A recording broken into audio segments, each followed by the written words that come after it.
प्यारे बच्चों, आज हम लोग सॉल्यूशन चैप्टर का एक बहुत ही इम्पोर्टेंट टॉपिक पढ़ेंगे, हेनरी का नियम। यह बोर्ड की परीक्षा में प्रायः पूछा जाता है। बोर्ड की परीक्षा में 12th बोर्ड की परीक्षा में इस तरह का क्वेश्चन आता है कि हेनरी का नियम लिखें तथा इसके अनुप्रयोग लिखें, यानी एप्लीकेशन इसका। ये क्वेश्चन कई बार बोर्ड की परीक्षा में पूछा गया है। कंपटीशन में भी इस पर क्वेश्चन, ऑब्जेक्टिव क्वेश्चन आते हैं। तो आज हम लोग का टॉपिक होगा हेनरी का नियम। हेनरी के नियम पढ़ने के पहले क्या क्या हम लोग को देखना है, तो सॉल्युबिलिटी के बारे में हम लोग देखेंगे। उसके बाद हम लोग पढ़ेंगे हेनरी का नियम, और तब इसका हम लोग देखेंगे अनुप्रयोग यानी एप्लीकेशन। ये 3 टॉपिक आज हम लोग कवर करेंगे हेनरी के नियम। तो सबसे पहले सॉल्युबिलिटी देखते हैं। सॉल्युबिलिटी देखने के पहले हम जानें कि द्रव विलयन क्या होता है। द्रव विलयन, जिसको इंग्लिश में कहते हैं लिक्विड सॉल्यूशन, ठीक है। द्रव विलयन वह विलयन होता है जिसमें विलायक हमेशा द्रव हो। विलायक क्या हो? द्रव। हम लोग पढ़े हैं कि विलयन के 2 घटक होते हैं, विलेय और विलायक। तो जिस विलयन में विलायक हमेशा द्रव रहता है, वैसे विलयन को क्या कहते हैं? द्रव विलयन। विलायक द्रव होगा, विलेय यहां पर ठोस भी हो सकता है, द्रव भी, या गैस। इन तीनों में से कोई हो सकता है, ठोस, द्रव, गैस, कोई भी हो, लेकिन विलायक हमेशा क्या होगा? द्रव होगा। यानी द्रव विलयन को हम लोग 3 वर्गों में बांट सकते हैं। पहला तो हो गया जब विलेय ठोस हो और विलायक द्रव हो। दूसरा हो गया यदि विलेय द्रव और विलायक भी द्रव हो। और तीसरा यदि विलेय गैस और विलायक द्रव। तीनों केस में आप देख सकते हैं कि विलायक हमेशा क्या है? द्रव। विलेय यहां पर ठोस भी हो सकता है, द्रव भी हो सकता है और गैस भी हो सकता है।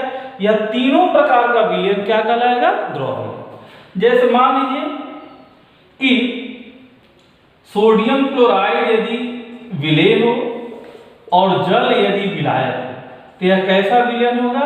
यह भी द्रव विलयन कहलाएगा। लेकिन यह सोडियम क्लोराइड ठोस है, विलेय यहां पर ठोस है और विलायक कैसा है? द्रव है।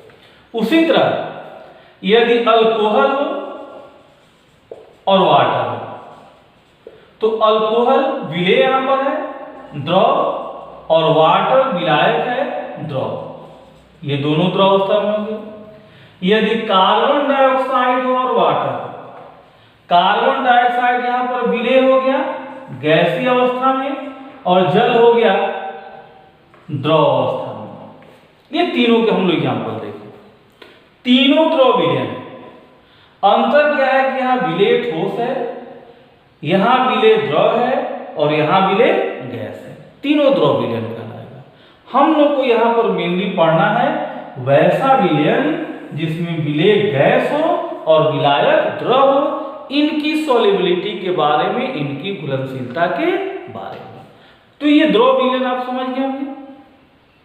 द्रव विलयन क्या होता है? वह विलयन जिसमें विलायक हमेशा द्रव हो, विलेय ठोस, द्रव या गैस कोई भी। 3 तरह का ये होगा।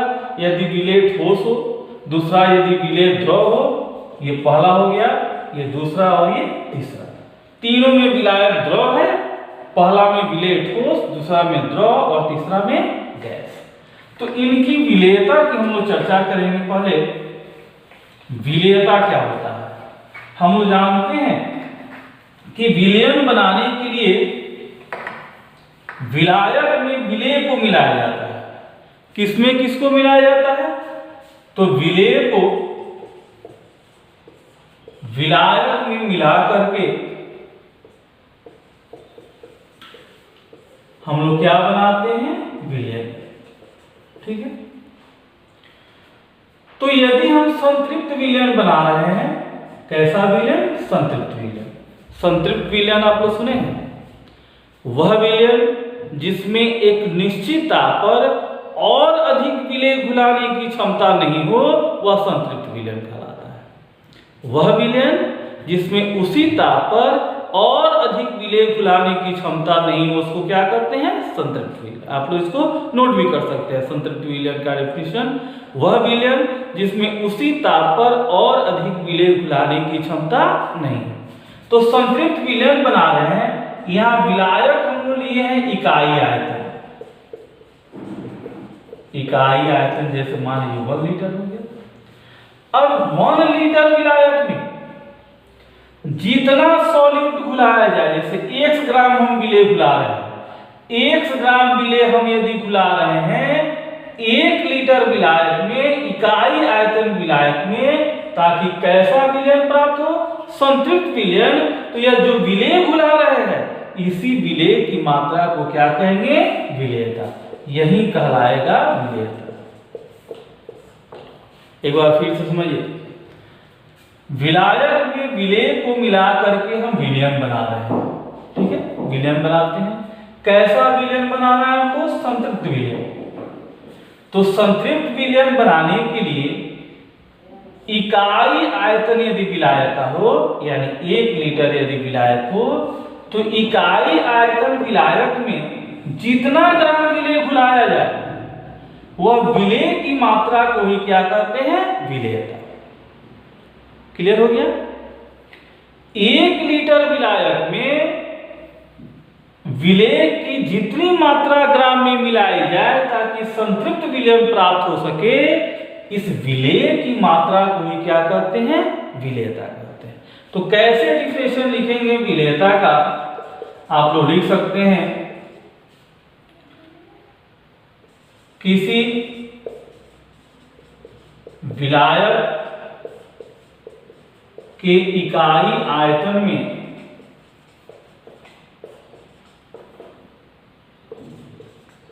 विलेय की जितनी मात्रा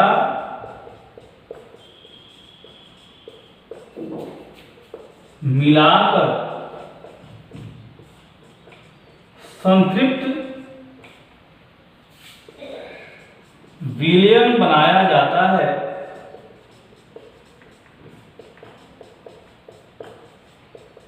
उसे विलेयता कहते हैं। कभी कभी विलेयता की भी परिभाषा पूछी जाती है। तो किसी विलायक के इकाई आयतन में विलेय की जितनी मात्रा, यहां लिख दें हम कि दिए गए ताप पर, दिए गए ताप पर, ये जोड़ लेंगे, दिए गए ताप पर या नियत ताप पर, दिए गए ताप या नियत ताप पर किसी विलायक के इकाई आयतन में विलेय की जितनी मात्रा ग्राम में मिलाकर संतृप्त विलयन बनाया जाता है, उसे क्या करते हैं, विलेयता। जैसे मान लीजिए कि 1 लीटर जल में यदि 20 ग्राम चीनी मिलाकर संतृप्त विलयन बनाया जाए, तो चीनी की विलेयता क्या कहलाएगी, 20 कहलाएगी। 1 लीटर विलयन में यदि 30 ग्राम चीनी मिलाकर के संतृप्त विलयन बनाया जाए, तो चीनी की विलेयता कितनी होगी, 30 होगी। अब क्लियर हो गया होगा। इकाई आयतन विलायक में जितना ग्राम विलेय मिलाकर विलयन बनाते हैं संतृप्त विलयन, वही जो ग्राम दिया जाता है, ग्राम में जो मात्रा विलेय की ली जाती है, वही क्या कहलाता है, विलेयता कहलाता है। तो ये हम लोग देखें विलेयता। क्लियर हो गया होगा विलेयता। अब विलेयता को कैसे निरूपित हम लोग करते हैं, इसको हम लोग देखेंगे। तो विलेयता सॉल्युबिलिटी जो है, अभी आपको बताया कि 1 लीटर में जितना ग्राम विलेय होगा, यानी इसको ग्राम प्रति लीटर में व्यक्त किया जाता है। उसी तरह मोल प्रति लीटर में भी व्यक्त किया जाता है। 1 लीटर में जितना मोल विलेय, विलेयता को मोल अंश के रूप में भी, हेनरी के नियम में अभी हम लोग देखेंगे, मोल अंश के रूप में भी व्यक्त किया जाता है, जिसको जीटा से निरूपित किया जाता है। तो ये विलेयता को निरूपित करने का विधि हुआ। अब विलेयता किन किन बातों पर निर्भर करती है ये हम लोग देखेंगे। तो विलेयता को प्रभावित करने वाले जो कारक हैं, विलेयता को प्रभावित करने वाले कारक, इसमें पहला है nature of solute and solvent, यानी विलेय तथा विलायक की प्रकृति। ठीक है, देखिए जैसे यदि ध्रुवीय विलेय है तो वह ध्रुवीय विलायक में घुलनशील होगा,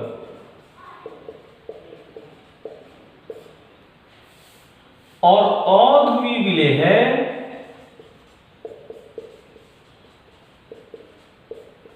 तो वह अध्रुवीय विलायक में घुलनशील होगा। ठीक है, ध्रुवीय विलेय ध्रुवीय विलायक, एक प्रिंसिपल है लाइक डिसॉल्व लाइक, इसका चर्चा हम लोग 11th में किए थे। Like dissolve like, like dissolve like का मतलब जो जैसा है उसी में मिलता है। चोर चोर के समाज में मिलेगा, साधु साधु के समाज में मिलेगा, ध्रुवीय ध्रुवीय में मिलेगा, अध्रुवीय अध्रुवीय में मिलेगा, जो जैसा है उसी में मिलेगा। तो यदि ध्रुवीय विलेय है तो ध्रुवीय विलायक में मिलेगा, यदि अध्रुवीय विलेय है तो वह ध्रुवीय विलायक में नहीं मिलेगा। उसी तरह यदि अध्रुवीय विलेय है तो अध्रुवीय विलायक में मिलेगा, लेकिन यदि ध्रुवीय विलेय हो तो वह अध्रुवीय विलायक में नहीं मिलेगा। अब ध्रुवीय अध्रुवीय क्या होता है? ध्रुवीय का मतलब कि वैसा अणु जिसमें परमाणुओं पर चार्ज उत्पन्न होता है, प्लस माइनस चार्ज। जैसे मान लीजिए कि हम बात करें हाइड्रोक्लोरिक एसिड HCl का, तो HCl में हम लोग जानते हैं कि हाइड्रोजन और क्लोरीन के बीच सहसंयोजक बंध होता है। क्लोरीन की विद्युत ऋणात्मकता हाइड्रोजन से अधिक होती है, क्लोरीन की विद्युत ऋणात्मकता हाइड्रोजन से अधिक होती है। तो जो साझा युग्मी इलेक्ट्रॉन है यह क्लोरीन की ओर अधिक जाता है, इसलिए क्लोरीन पर पार्शियल निगेटिव और हाइड्रोजन पर पार्शियल पॉजिटिव आता है। यह ध्रुवीय हो गया, तो यह विलेय हो गया। और यदि मान लीजिए कि हम जल की बात करें तो जल भी ध्रुवीय होता है, क्योंकि ऑक्सीजन पर माइनस चार्ज और हाइड्रोजन पर प्लस चार्ज। तो यह ध्रुवीय है, यह ध्रुवीय है। यदि यह विलेय हो और यह विलायक हो तो आसानी से यह इसमें क्या हो जाएगा, डिसॉल्व हो जाएगा, क्योंकि यहाँ पर प्लस चार्ज है, यहाँ माइनस चार्ज है, तो यह प्लस माइनस के बीच फोर्स ऑफ अट्रैक्शन कार्य करेगा। तो इसीलिए ध्रुवीय क्या होता है, ध्रुवीय में विलेय होता है। लेकिन अध्रुवीय हो तो अध्रुवीय में विलेय नहीं होगा। अध्रुवीय जैसे जैसे कार्बनिक अणु, मीथेन है, इथेन है, ये सब अध्रुवीय अणु हैं, तो ये ध्रुवीय में विलेय नहीं होंगे। उसी तरह अध्रुवीय विलेय अध्रुवीय विलायक में, जैसे मान लीजिए कि हम बेंजीन की बात करें, C6H6, बेंजीन जो है वो अध्रुवीय विलायक है। CCl4 हम ले लें, यह होता है अध्रुवीय होता है, तो ये इसमें घुलनशील नहीं है। तो इसीलिए कहा जाता है कि यदि ध्रुवीय विलेय हो तो ध्रुवीय विलायक में घुलनशील होगा, अध्रुवीय विलेय हो तो अध्रुवीय विलायक में घुलनशील होगा, ध्रुवीय अध्रुवीय में नहीं घुलेगा और अध्रुवीय ध्रुवीय में नहीं घुलेगा। जो जैसा है उसी में घुलेगा, ध्रुवीय ध्रुवीय में, अध्रुवीय अध्रुवीय में, पोलर पोलर में और नॉन पोलर नॉन पोलर में। तो इस तरह विलेयता जो है, विलेय और विलायक दोनों की प्रकृति पर निर्भर करता है, दोनों के नेचर पर डिपेंड करता है। तो ये हम लोग देखें विलेय और विलायक की प्रकृति। दूसरा फैक्टर जो है वह है टेम्परेचर, ताप। ताप भी प्रभावित करता है विलेयता। दूसरा फैक्टर है ताप, टेम्परेचर। टेम्परेचर कैसे प्रभावित करता है? जैसे मान लीजिए कि विलेय को विलायक में मिलाने पर जो विलयन प्राप्त होता है यह ऊष्माशोषी भी हो सकता है और ऊष्मादायी भी हो सकता है। ठीक है, तो यदि ऊष्माशोषी है, ऊष्माशोषी यह प्रोसेस जो है, यह प्रोसेस यदि ऊष्माशोषी है तो हम लोग पढ़े थे 11th में लासातेलिए का नियम। यदि ऊष्माशोषी प्रक्रिया है और ताप बढ़ाते हैं तो अग्र अभिक्रिया को बढ़ावा मिलता है, फॉरवर्ड रिएक्शन को बढ़ावा मिलता है। तो ऊष्माशोषी यदि प्रक्रिया है, विलयन का निर्माण, विलेय को विलायक में मिलाकर जब विलयन बनाते हैं और यह ऊष्माशोषी प्रक्रिया है तो ताप यदि बढ़ाएंगे तो विलेयता बढ़ेगी। ये ध्यान रखना। यदि विलेय का विलायक में मिलाना विलयन का निर्माण ऊष्माशोषी प्रक्रिया है तो लासातेलिए के नियम के अनुसार ऊष्माशोषी यदि प्रक्रिया है तो ताप बढ़ाएंगे तो विलेयता बढ़ेगी। लेकिन यदि यह ऊष्मादायी प्रक्रिया हो, ऊष्मादायी यदि प्रक्रिया है तो ताप बढ़ाएंगे तो विलेयता घटेगी। ठीक है, ऊष्मादायी प्रक्रिया मतलब ऊष्मा स्वयं निकल रहा है, विलायक में विलेय को मिला रहे हैं तो ऊष्मा अपने आप निकल रहा है। यदि ऊष्मा अपने आप निकल रहा है और ऊष्मा यदि आप बढ़ा दें तो रिएक्शन बैकवर्ड होने लगेगा, यानी विलेयता घटने लगेगी। तो ये ध्यान रखना है ताप पर कैसे डिपेंड करता है। यदि विलयन का निर्माण विलेय का विलायक में मिलना ऊष्माशोषी प्रक्रिया है तो ताप बढ़ाएंगे तो विलेयता बढ़ेगी, और ऊष्मादायी है तो ताप बढ़ाएंगे तो विलेयता घटेगी। तो ये हम लोग दो फैक्टर देखें।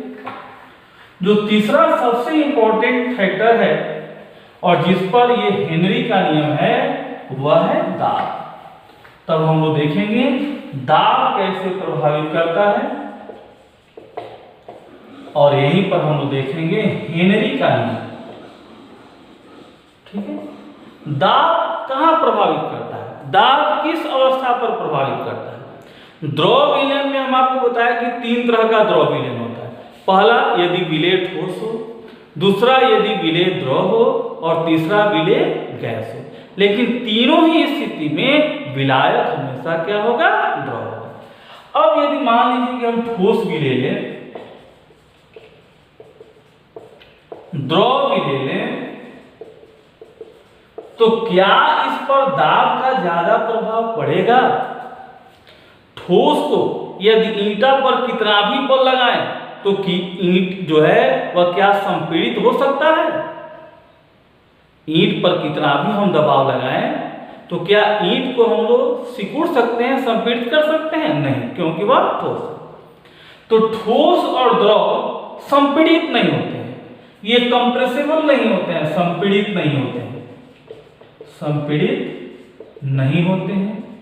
इसलिए इन पर इनकी विलेयता पर दाब का प्रभाव नहीं पड़ता है। लेकिन यदि गैस विलेय हो तो गैस को हम लोग जानते हैं कि संपीड़ित कर सकते हैं, क्योंकि गैस के अणु एक दूसरे से दूर होते हैं। अंतर आणविक आकर्षण बल कमजोर होता है, अंतर आणविक दूरी अधिक होती है। तो गैसों के अणुओं के बीच दूरी अधिक होगी तो उसको दबा करके कंप्रेस करके हम लोग नजदीक ला सकते हैं, यानी इसको संपीड़ित किया जा सकता है, संपीड़ित किया जा सकता है और तो संपीड़ित कर सकते हैं। इसीलिए इस पर दाब का प्रभाव पड़ता है, दाब का प्रभाव होता है, लेकिन इस पर दाब का प्रभाव नहीं होता है।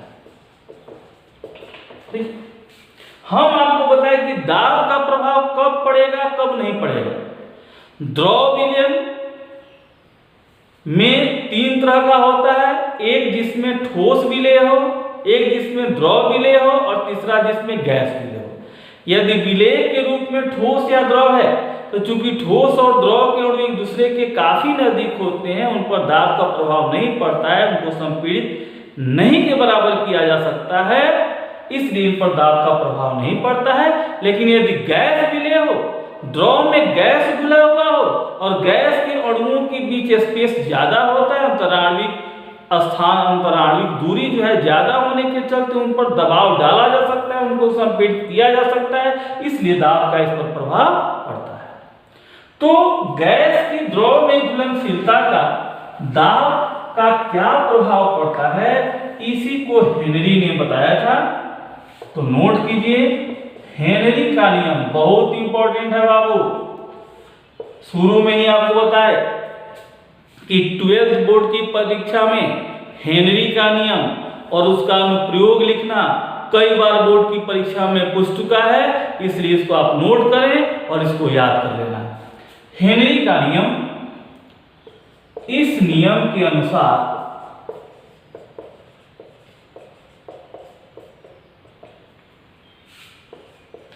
नियत ताप पर किसी द्रव में गैस की विलेयता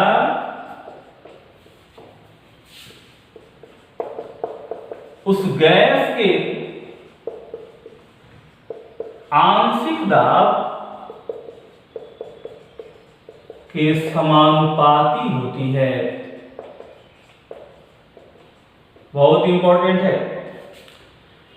किसी गैस नियत ताप पर, यहां ताप कांस्टेंट है, किसी द्रव में गैस की विलेयता किसके समानुपाती होती है, तो गैस के आंशिक दाब के, गैस के आंशिक दाब की। गैस की जो विलेयता है, सॉल्युबिलिटी ऑफ गैस, गैस की विलेयता किसमें, द्रव में गैस के आंशिक दाब के समानुपाती होती है। आंशिक दाब जितना है ज्यादा, इसको आप फील कर सकते हैं, महसूस कर सकते हैं प्रैक्टिकली कि दाब जितना ज्यादा, मान लीजिए कि ये द्रव है और ये गैस है, तो गैस का दाब जितना ज्यादा होगा उतना ही उसके अणु ज्यादा घुलेंगे और ज्यादा घुलने का मतलब विलेयता अधिक होगी। ये बताया था हेनरी कि गैस की विलेयता, किसी द्रव में नियत ताप पर गैस की विलेयता गैस के आंशिक दाब के समानुपाती होती है। दाब गैस का जितना ही ज्यादा होगा, लिक्विड के सरफेस पर, लिक्विड की सतह पर गैस के अणु का दाब जितना ज्यादा होगा उतना ही गैस के अणु अंदर जाएंगे, उतना ही गैस के अणु ज्यादा घुलेंगे, उतना ही गैस की विलेयता क्या होगी, अधिक। अब उन्होंने क्या किया कि विलेयता को मोल अंश के रूप में व्यक्त किया, विलेयता को मोल अंश के रूप में व्यक्त करने पर विलेयता को मोल अंश किसका, गैस का समानुपाती हो गया। आंशिक दाब को किससे निरूपित करते हैं, P से। अब इसी को उन्होंने रिवर्स कर दिया, रिवर्स करके दिया, ये भी हेनरी का ही नियम है। रिवर्स करने पर क्या होगा, P समानुपाती गैस का मूलंश, P समानुपाती गैस का मूलंश। इसको भी हेनरी का नियम आप लिख सकते हैं कि नियत ताप पर गैस का द्रव की सतह पर आंशिक दाब उसके मूल अंश के समानुपाती होता है। दोनों एक ही चीज, इसको लिखिए या ऐसे भी लिखिए कि गैस का आंशिक दाब, द्रव की सतह पर गैस का आंशिक दाब उसके मूल अंश के समानुपाती होता है। ये भी हेनरी का नियम है, दोनों आप लिख सकते हैं। ठीक है, अब इसको हम लोग आगे बढ़ाते हैं, इस रिलेशन को।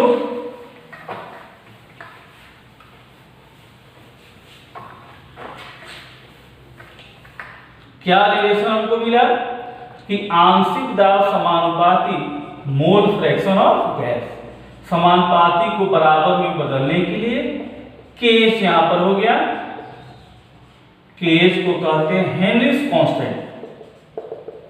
हेनरी ने अपने नाम पर ही इसका नाम रख दिया, इस नियतांक का नाम हेनरी का नियतांक, क्योंकि हेनरी ने खोज किया था इसलिए हेनरी ने अपने नाम पर इसका नाम रख दिया। आप लोग भी खोज कीजिएगा तो अपने नाम पर नियतांक का नाम रख सकते हैं। राम का नियतांक, श्याम का नियतांक, सीता का नियतांक, रीता का नियतांक लिख सकते हैं। क्योंकि हेनरी ने खोज किया था इसलिए उन्होंने हेनरी नियतांक कहा इसको। तो ये बहुत इंपॉर्टेंट रिलेशन है, इस पर क्वेश्चन पूछे जाते हैं।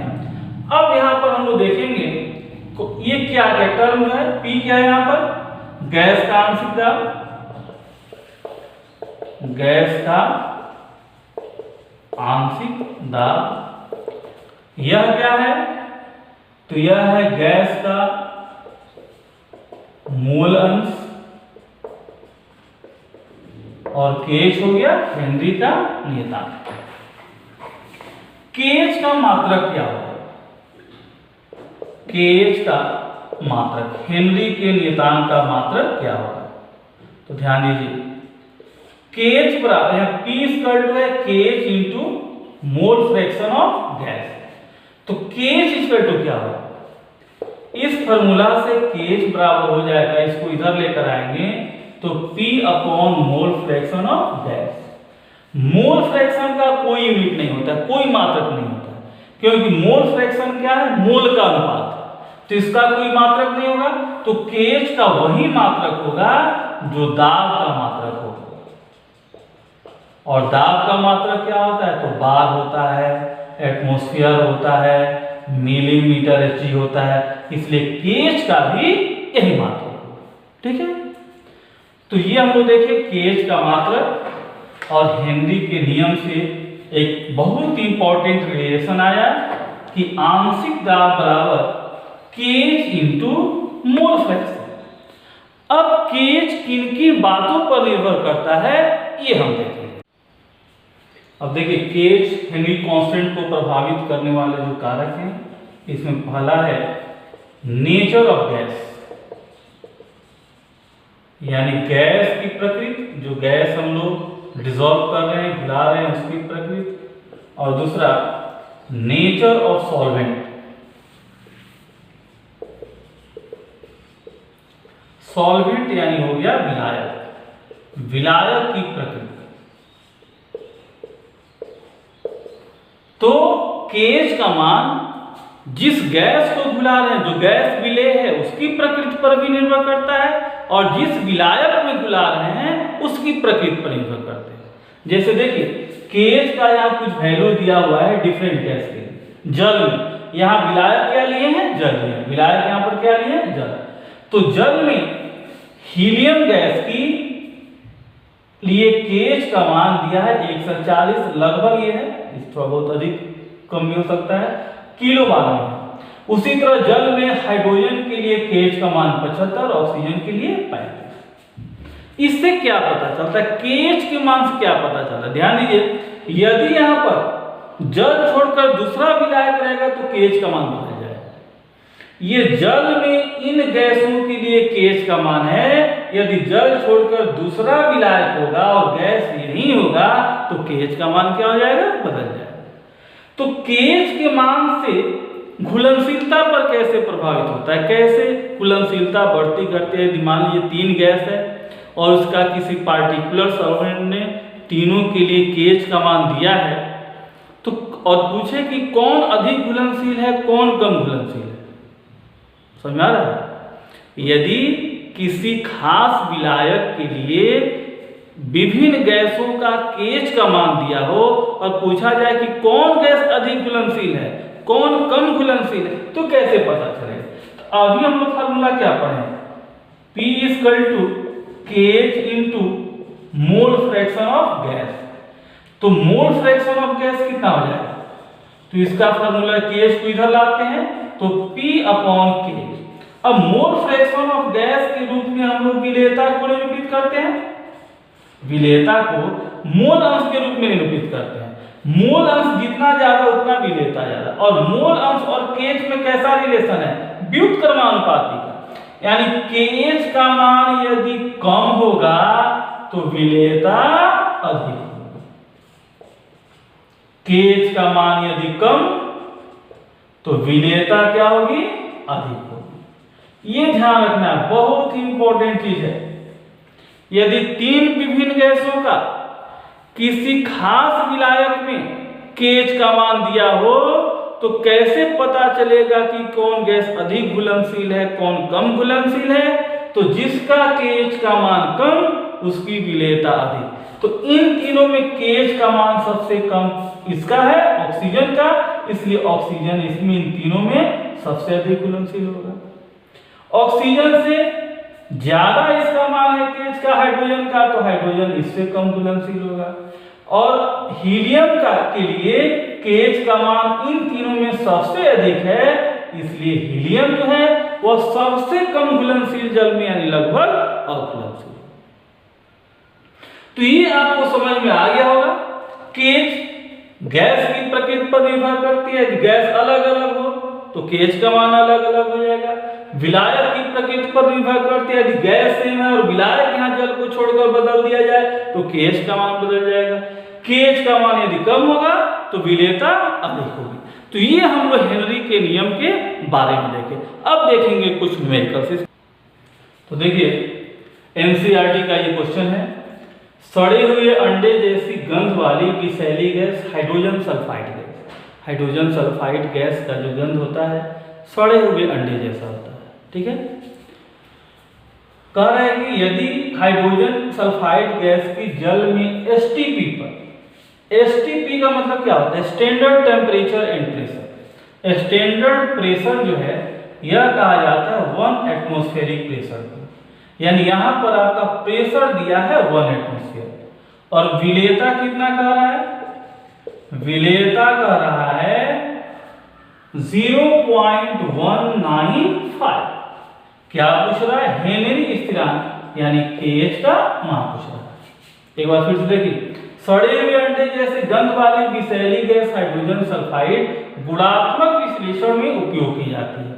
यदि हाइड्रोजन सल्फाइड गैस की जल में STP पर विलेयता, STP शब्द से क्लियर है, STP मतलब स्टैंडर्ड टेम्परेचर एंड प्रेशर, उससे क्लियर है कि प्रेशर कितना का है? 1 एटमॉस्फेयर। STP पर प्रेशर 1 एटमॉस्फेयर दिया जाता है और विलेयता कितना का है? 0.195। तो हेनरी स्थिरांक यानी KH निकालना। फार्मूला क्या हम पढ़े हैं? P = KH × विलेयता। हेनरी के नियम से हम पढ़े। तो क्या निकालना है? KH निकालना है, तो P अपॉन क्या हो जाएगा? विलेयता। अब P का मान कितना है? 1 और विलेयता कितना है? 0.195। अब इसको डिवाइड कीजिएगा तो 5.13 एटमॉस्फेयर आ जाएगा। ये हो गया KH का मान। चलिए इसको नोट कीजिए, तब तक एक और क्वेश्चन देखते हैं। NCERT का ही एक और क्वेश्चन, 6.56 × 10⁻³ ग्राम एथेन युक्त एक संतृप्त विलयन में एथेन का आंशिक दाब 1 बार है, ठीक है। ये एथेन यहाँ पर विलेय है और ये विलेय का द्रव्यमान दिया हुआ है। तो विलेय का द्रव्यमान दिया है और क्या दिया है? उसका आंशिक दाब दिया है 1 बार, ठीक है। फिर करेंगे यदि विलयन में इतना ग्राम इथेन हो तो गैस का आंशिक दाब क्या होगा? पहले इतना ग्राम दिया है इथेन और आंशिक दाब दिया हुआ है।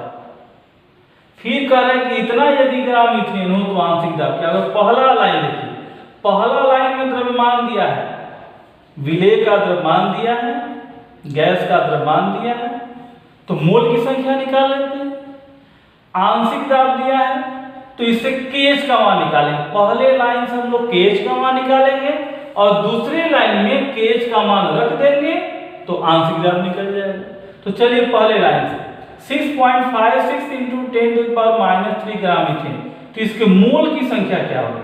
तो मोल की संख्या बराबर, मोल की संख्या हम लोग पढ़े हैं, दिया गया द्रव्यमान बटा मोलर द्रव्यमान, ठीक है। तो कितना द्रव्यमान इसका दिया है? तो 6.56 × 10⁻³ मोलर द्रव्यमान इथेन का क्या होगा? इथेन का फार्मूला C2H6। तो मोलर द्रव्यमान 12 × 24 और 6 हाइड्रोजन है तो 30, मोलर द्रव्यमान 30 हो गया। अब हम लोग निकालेंगे मोल अंश। चूंकि हेनरी कांस्टेंट में मोल अंश की जरूरत है, तो मोल अंश हम लोग क्या पढ़े कि जिसका मोल अंश निकालना है उसके मोल की संख्या ऊपर बटा में, यानी विलेय का मोल अंश निकालना है तो विलेय के मोल की संख्या ऊपर बटा में विलेय के मोल की संख्या जोड़ विलायक के मोल की संख्या, ये हम लोग पढ़े मोल फ्रैक्शन। अब यदि मान लीजिए कि विलेय के मोल की संख्या विलायक के मोल की संख्या से बहुत कम हो, स्मॉल एन कैपिटल एन से बहुत छोटा हो, तो हम लोग mole fraction is equal to small n upon capital n लिख सकते हैं ना। यदि इसका मान इससे बहुत छोटा हो तो इन दोनों का योग जो होगा लगभग इसके बराबर होगा, तो mole fraction of gas small n upon capital n, तो ये हो गया स्मॉल एन। अब यदि विलायक के मोल की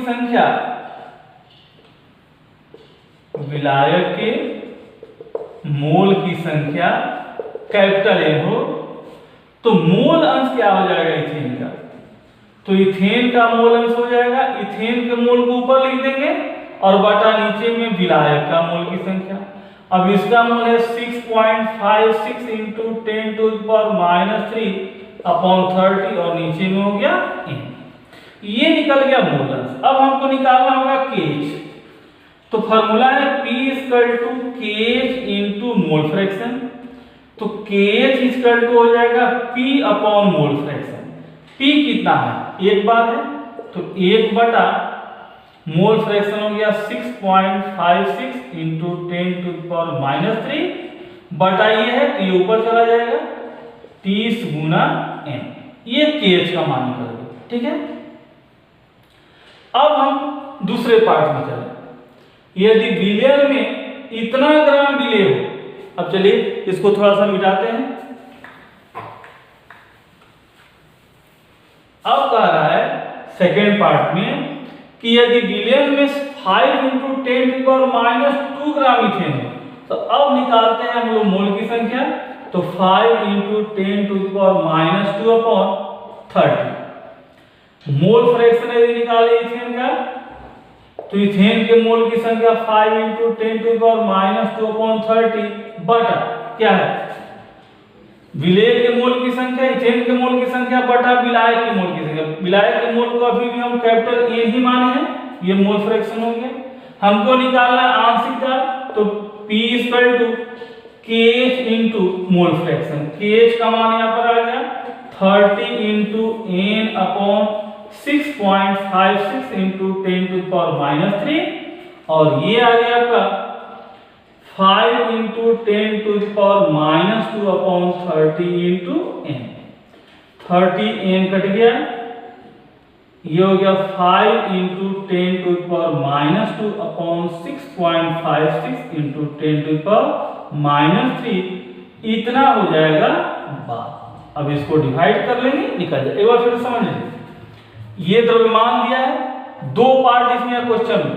पहला पार्ट जो पहला लाइन जो है यहाँ तक, यहाँ द्रव्यमान दिया है, तो मोल की संख्या इथेन का निकाल लिए, मोल की संख्या निकल गया तो मोल अंश निकाल लिए, विलेय के मोल की संख्या बटा विलायक के मोल की संख्या। चूंकि यहाँ पर आपको बताए थे कि स्मॉल n बटा small n plus capital N होता है। अब यदि बहुत ये छोटा है तो इसको हटा सकते हैं, केवल ये ले सकते हैं, तो ये मोल फ्रैक्शन निकल गया। अब P equal to KH into mole fraction, तो KH निकालना है तो P upon mole fraction, P यहाँ पर दिया है एक बार और मोल फ्रैक्शन आपका ये आ गया। अब यहाँ से KH का मान ले लिए और दूसरे पार्ट में जो दिया है इथेन का द्रव्यमान, इससे मोल की संख्या निकाले, फिर मोल अंश निकाले। अब P equal to KH into mole अंश इस तरह से निकल गया। अब हम लोग देखेंगे हेनरी के नियम का कुछ अनुप्रयोग। देखिए हेनरी के नियम का अनुप्रयोग आपको पहले ही बताया कि बोर्ड की परीक्षा में ये क्वेश्चन आता है कि हेनरी का नियम लिखें तथा उसके दो अनुप्रयोग लिखें। इस तरह के क्वेश्चन कई बार बोर्ड की परीक्षा में आए। पहला अनुप्रयोग है कि जब अधिक ऊंचाई पर हम लोग जाते हैं, ठीक है, तो अधिक ऊंचाई पर जब जाते हैं, जैसे जैसे ऊंचाई पर जाएंगे वैसे वैसे दाब कम होने लगता है। और दाब का विलेयता से क्या संबंध है, तो हेनरी के नियम में हम लोग पढ़े हैं कि दाब जो है वह विलेयता के समानुपाती होता है। तो दाब जब घटेगा तो विलेयता घटेगी। विलेयता मतलब कि जो ऑक्सीजन गैस का ब्लड में विलेयता है, ब्लड में जो ऑक्सीजन गैस की घुलनशीलता है, दाब कम होने पर घुलनशीलता कम होगी। ऊपर जैसे जैसे हम लोग पढ़ेंगे दाब घटते जाता है। दाब घटेगा तो ऑक्सीजन का ब्लड में घुलनशीलता कम होगी, ब्लड में ऑक्सीजन कम होगा, ब्लड में ऑक्सीजन कम होगा तो दिमाग में ऑक्सीजन कम होगा, और दिमाग में जब ऑक्सीजन कम होगा तो शारीरिक कमजोरी महसूस होने लगती है। ठीक है ना। तो ये बहुत इंपॉर्टेंट है, इस अवस्था को एनॉक्सिया कहा जाता है। दूसरा, कोल्ड ड्रिंक्स हम लोग पीते हैं। कोल्ड ड्रिंक जो होता है उसमें कार्बन डाइऑक्साइड गैस भरा रहता है। अब कार्बन डाइऑक्साइड गैस कैसे भरा जाता है? तो उच्च दाब पर, हाई प्रेशर पर कार्बन डाइऑक्साइड गैस भर के बोतल को सील्ड कर दिया जाता है। क्लियर हो गया? कोल्ड ड्रिंक जो होते हैं उसमें कार्बन डाइऑक्साइड गैस उच्च दाब पर क्योंकि दाब बढ़ाएंगे तो कार्बन डाइऑक्साइड की घुलनशीलता बढ़ेगी, तो कार्बन डाइऑक्साइड ज्यादा घुले इसके लिए दाब बढ़ा करके और बोतल को सील कर दिया जाता है। जैसे ही ढक्कन खोलते हैं, ढक्कन खोलते ही दाब घट जाता है, और जब दाब घटेगा तो कार्बन डाइऑक्साइड की घुलनशीलता घटेगी, दाब घटने पर विलेयता घटेगी। तो कार्बन दाब जैसे ही कैप को हटाए, ढक्कन को हटाए, बोतल को खोले, वैसे ही कार्बन डाइऑक्साइड की घुलनशीलता कम हुई क्योंकि दाब कम हुआ, और कार्बन डाइऑक्साइड की घुलनशीलता कम होगी तो कार्बन डाइऑक्साइड गैस बाहर निकलेगा। इसीलिए कोल्ड ड्रिंक्स का बोतल अचानक खोलते ही कार्बन डाइऑक्साइड गैस बुलबुले के रूप में आ जाता है बाहर। तो ये दूसरा एप्लीकेशन हो गया। तीसरा, जो गोताखोर होते हैं, गोताखोर जो समुद्र में बहुत गहराई तक जाते हैं, तो समुद्र के सतह से जितना नीचे बढ़ते जाएंगे उतना ही दाब बढ़ते जाएगा। जितना नीचे जाएंगे उतना दाब बढ़ेगा, जितना ऊपर जाएंगे उतना दाब कम होगा। तो जितना नीचे जाएंगे, समुद्र गोताखोर बहुत गहराई तक नीचे जाते हैं, जब गहराई तक नीचे जाएंगे तो दाब ज्यादा होगा, और दाब ज्यादा होगा तो ब्लड में जो हवा हम लोग लेते हैं, सांस में लेते हैं ऑक्सीजन नाइट्रोजन गैस, उसकी घुलनशीलता क्या होगी? बढ़ेगी। दाब बढ़ेगा तो ब्लड में गैसों की घुलनशीलता बढ़ेगी, और गैसों की घुलनशीलता बढ़ेगी। ठीक है। अब लेकिन जब गोताखोर तो अंदर रहेगा नहीं, ऊपर आएगा। जब सतह पर आता है तो दाब अचानक कम होता है। दाब अचानक जब कम होगा तो गैस जो ब्लड में घुला हुआ है उसकी घुलनशीलता कम होगी। जब घुलनशीलता कम होगी तो गैस बाहर निकलना चाहेगा। तो बाहर निकलने का रास्ता क्या है? सांस जो हम लोग छोड़ते हैं वो फेफड़े के द्वारा छोड़ते हैं, लंग्स के द्वारा छोड़ते हैं, लेकिन वो लंग्स के द्वारा बाहर नहीं आता है, वो शरीर में कोशिकाओं से बाहर निकलने लगता है। जब बाहर निकले लगेगा तो फटने लगेगा, डैमेज हो जाता है शरीर। तो ये बहुत ही खतरनाक कंडीशन है, ये बहुत ही घातक चीज होता है। इसको बेंड कहा जाता है। इस अवस्था को क्या कहा जाता है? बेंड कहा जाता है। उसी तरह आप लोग पढ़े होंगे, मछली जल की रानी है, जीवन उसका पानी है, पढ़े हैं ना? मछली जल में रहती है। मछली ठंडे जल में ज्यादा आसानी उसको होगा, नॉर्मल वाटर में कि गर्म जल? नॉर्मल वाटर में। क्यों? क्योंकि पानी जब गर्म होगा, जब वाटर गर्म होगा तो घुलनशीलता उसकी क्या होगी? गैस की कम होगी। ये याद रखेंगे कि गैसों की घुलनशीलता, गैसों की द्रव में घुलनशीलता ताप बढ़ाने पर घटती है। नोट कर लेंगे इसको कॉपी में कि गैसों की द्रव में घुलनशीलता ताप बढ़ाने पर घटती है। तो जब जल गर्म होता है तो ऑक्सीजन तो ऐसे ही जल में कम घुलनशील होता है, लेकिन मछलियों के लिए सफिशिएंट होता है। लेकिन जब पानी बहुत गर्म होगा तो ऑक्सीजन की जल में घुलनशीलता घटती है, और जब घुलनशीलता घटेगी तो ऑक्सीजन कम होगा जल में, ऑक्सीजन जल में कम होगा तो मछलियों को दिक्कत होने लगता है, मछलियां मरने लगती है। इसलिए गर्मियों में जलाशय जब सूखने लगता है, जल का तापमान ज़्यादा होता है तो मछलियों को नुकसान होता है, उनके लिए प्रतिकूल इन्वायरमेंट होता है, मछलियां मरने लगती हैं। तो ये सब हम लोग देखे हेनरी के नियम के बारे में। ये सॉल्यूशन का ये लास्ट वीडियो है। इस तरह आपका चैप्टर खत्म हुआ। अब इसके बाद हम लोग एक वीडियो आपको इसमें देंगे जिसमें एनसीईआरटी और प्रीवियस ईयर मेडिकल इंजीनियरिंग में पूछे गए क्वेश्चन देखेंगे। Thank you.